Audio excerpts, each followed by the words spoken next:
Would you want to be thrown into a world of hot vampire men? Only they have awful personalities? That's impossible. Is that impossible? It's impossible. Because You know what? Why don't you get for the case? You! Shut up! You! Keep talking. Welcome to Diabolik Lovers. I was gonna rewatch the entire series, but it's actually been removed from Crunchyroll. So I resorted to the times of old and attempted to watch it in parts on YouTube, but there was only one episode. But thankfully, Binge Bazaar made a video going over the timeline, so I watched that to refresh my memory. So thank you, Binge, and I'll link that video down below for anyone who wants a full overview of the show. So with my memory jogged, let's jump in. Diabolik Lovers is from 2013 and it was made by Zexus Studio, and it was adapted from an Otome game that has 7 entries in total, and it is all in Japanese, unfortunately. So I'm sure if you're itching to see what happens in the games, I'm sure someone's dubbed them on YouTube and you can find them. I did not care to look into them because we were only talking about the anime today. We only got 2 seasons of Diabolik Lover, but they were a doozy. The main character, Yukamori, is sent to a secluded mansion with 6 men by her priest father because he has to go to work overseas. Huh? Make it make sense. The brothers realize that this must be their new sacrificial bride, and they start harassing her pretty much immediately. The boys' personalities are on full display, and they are all terrible from the very first episode. And while Yu continues to be traumatized, she wonders why her father sent her here, and she's just falling deeper into madness throughout the entire series. So, let's talk about the Sakamaki brothers. There is Ayato, who is a narcissistic brother, and he is obsessed with being the best for you. He calls her breastless, which is a choice. He also talks down to her, and he forces himself onto her, and you know, it's because of his mommy issues, I'm so sure.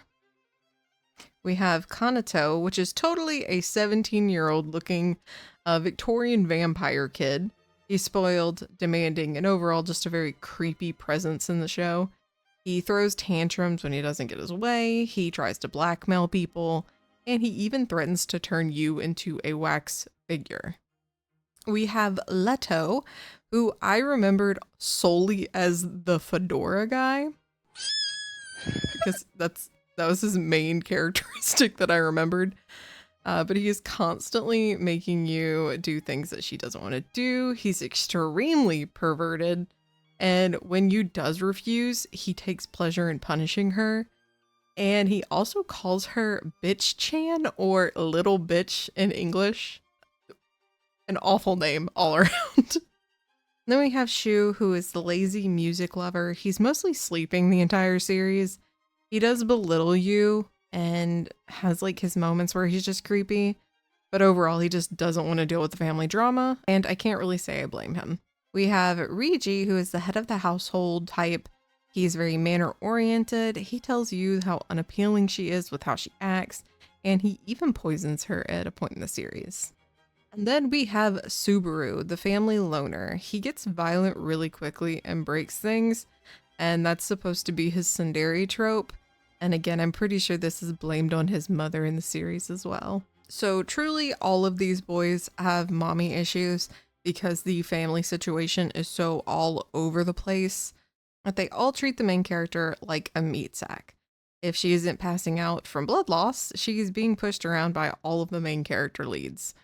The story gets so insane at one point that the big plot twist is that the boy's uncle is trying to get his beloved Cordella back, who is a mother of the 3 of the boys, and he is using Yu's body so that he can facilitate that. And at the very end, Yu actually ends up stabbing herself to ensure that the boy's mother doesn't completely take over her body. Oh shit. Here we go again.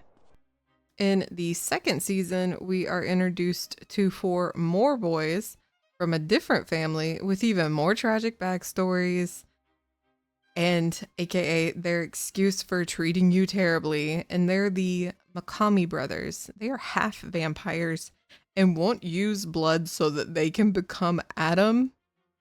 What that exactly means, I don't even think we ever figure out in the series, but that's their whole thing. They want to become Adam.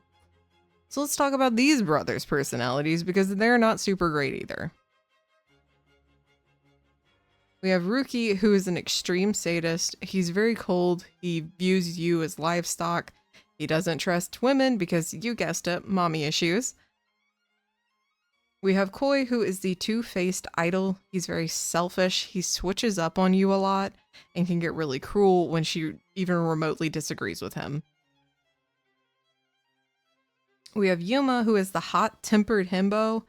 He also treats you like livestock. He tells her no one's getting turned on by her body when he barges into the bathroom. We have Azusa, who is a clingy masochist, only wanting to cause you pain because it's the greatest pleasure.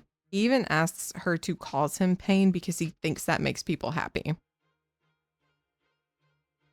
And while these half-vampire brothers have very dark backstories, they still only want you for this weird ritual.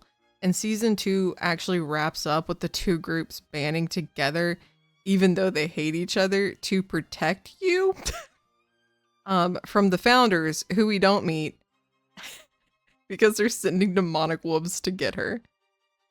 The Makumi brothers actually circle back to their Adam and Eve stuff, saying that you needed free will in order for one of them to become Adam. How they got there, no idea. But they made it seem like it was a super crazy idea that they were like, oh, she needs free will. Wow, the land of make-believe. But even thinking about getting Isekai'd into this world gives me a headache, because being you would be awful and you would get treated like a blood sack.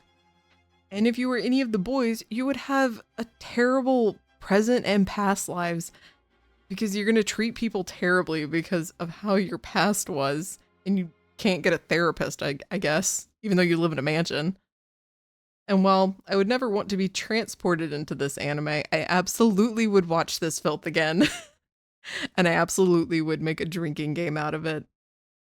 Well, this is the end of our time talking about Diabolik Lovers. I hope you enjoyed this video. Please like, subscribe, and I will see you in the next one.